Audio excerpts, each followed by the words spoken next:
আমি আজ তোমাদের এই ভিডিওতে নিয়ে যাব ঐতিহাসিক বারো মন্দির দর্শনে, যেই মন্দিরের ইতিহাস প্রায় 100 বছরেরও বেশি পুরনো। আর দেখাবো মন্দিরের সামনেই এক সুন্দর বাঁধানো এক গঙ্গার পাড়। কোথায় এই মন্দির, কিভাবে আসবে, যাবতীয় বৃত্তান্ত থাকবে আজ আমার এই ভিডিওতে।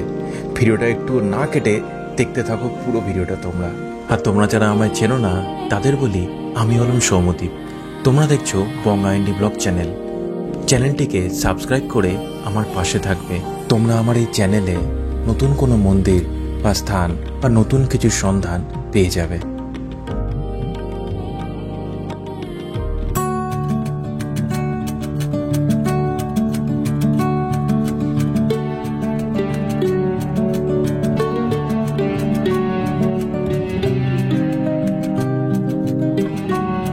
Hi friends, welcome to my new blog. কেমন আছো সবাই? আশা করি তোমরা সবাই ভালো আছো, সুস্থ আছো।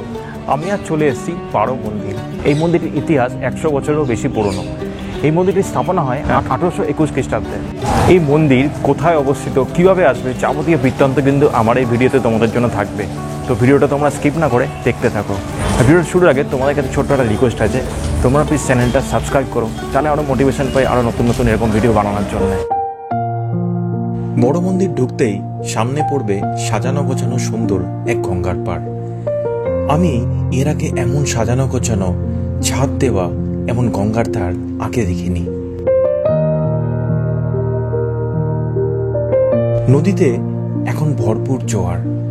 এমন সুন্দর গঙ্গার পাড়ে বসে নদীর শোভা দেখতে দেখতে কখন যে বেলা বয়ে যাবে বুঝতেও পারবে না। মন প্রাণ জুড়িয়ে যাবেই তোমাদের। এখানে বহু মানুষ আসে গঙ্গার ধারে বসে সময় কাটায়। এছাড়া বিভিন্ন সিনেমা ও টেলিফিল্মেরও শুটিং কিন্তু এখানে হয়ে থাকে। একদিকে মা গঙ্গা আর একদিকে বাবার এই মন্দির। এই মন্দিরে আসলে এই দুটো জিনিসই বারবার আপনাকে ফিরে নিয়ে আসবে এখানে। আর এখানে কিছু সময় অতিবাহিত করলে তোমার মনও ভালো হয়ে যাবে।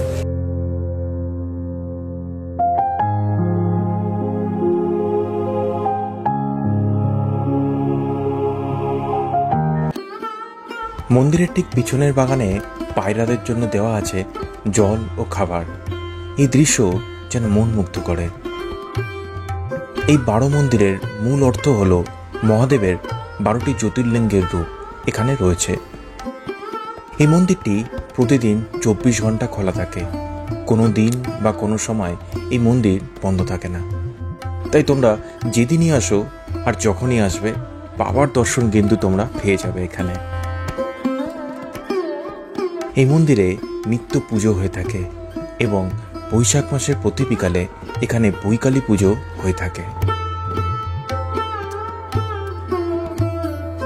জানিয়ে রাখি, শ্রাবণ মাসে ও শিবরাত্রির সময় প্রচুর ভক্তের সমাগম হয়ে থাকে এই মন্দিরে।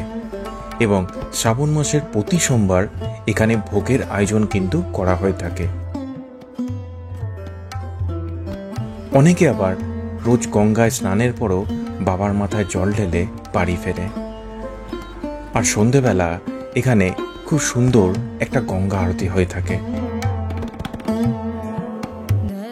এই মন্দিরের ইতিহাস অনেক পুরনো। 1820 খ্রিস্টাব্দে শোভাবাজারের জমিদার হরিশচন্দ্র দত্ত গঙ্গার পশ্চিম পাড়ে এই মন্দির নির্মাণের এক স্বপ্নাদেশ পান। কিন্তু সেই সময় বহু খোঁজার পরও তিনি জায়গা পাননি কোথাও। পরবর্তীতে এক কৃষকের থেকে জমি নিয়ে তিনি এই মন্দিরের নির্মাণ করেন। মন্দিরটিতে তৎকালীন সময়ের বাংলার আটচালা শিল্পরীতির স্থাপত্য দেখা যায়।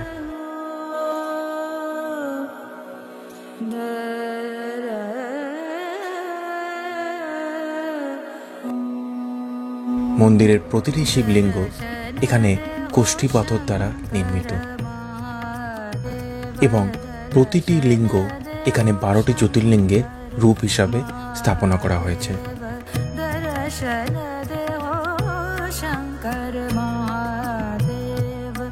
তুমি যদি শিব ভক্ত হও, ঘন্টার পর ঘন্টার সময় এই মন্দিরে বাবার কাছে বসে একান্তে সময় কাটাতেই পারো।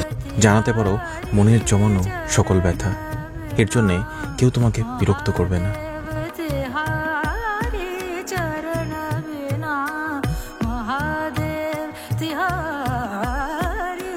এটি হলো তামিলনাড়ুর রামেশ্বরম জ্যোতির্লিঙ্গের রূপ। যেই জ্যোতির্লিঙ্গ একসময় প্রভু রাম ভগবান শিবের উদ্দেশ্যে শিবলিঙ্গে স্থাপনা করেছিলেন, যার নাম রাখা হয় রামেশ্বরম জ্যোতির্লিঙ্গ। এই বারো মন্দিরটি যেখানে অবস্থিত তার ঠিক অপোজিটেই রয়েছে সোদপুর পানিহাটি, আর সেখানেও ঠিক একই রকম মন্দির কিন্তু অবস্থিত। গঙ্গার পাড়ে এখানে বসে প্রিয়জনদের সাথে সময় কাটাতে পারবে তোমরা। এবার বলি, তোমরা এখানে আসবে কি করে? এখানে আসতে গেলে যারা উত্তর বা দক্ষিণ 24 পরগনা থেকে আসবে তারা চলে এসো সোদপুর স্টেশনে, আর সোদপুর থেকে চলে আসতে হবে পানিহাটি স্টিমার ঘাট, আর সেখান থেকে গঙ্গা পার করলেই পড়বে কোন্নগরের ঘাট, আর সেখান থেকে সামনেই এই মন্দির। এছাড়া হাওড়া থেকে ট্রেনে চলে আসতে পারো কোন্নগর স্টেশন, সেখান থেকে 2.5 কিলোমিটার ডিস্টেন্স টোটোতে চলে আসো এই মন্দিরে। আশা করি তোমাদের ভিডিওটা ভালো লেগেছে, আর ভিডিওটা যদি ভালো লাগে থাকে নিচে কমেন্টস করে কিন্তু অবশ্যই জানিও তোমাদের কেমন লেগেছে। আর ভিডিও যদি ভালো লেগে থাকে চ্যানেলটা প্লিজ লাইক, শেয়ার ও সাবস্ক্রাইব করে দিও। আর চলে আসবো এরকমই কিছু ভিডিও নিয়ে, যেখানে খাওয়া দাওয়া, কোনো মন্দির বা কোনো অজানা স্থানের কাহিনী নিয়ে। ততদিন তোমরা সুস্থ থেকো, ভালো থেকো, চলো বাই।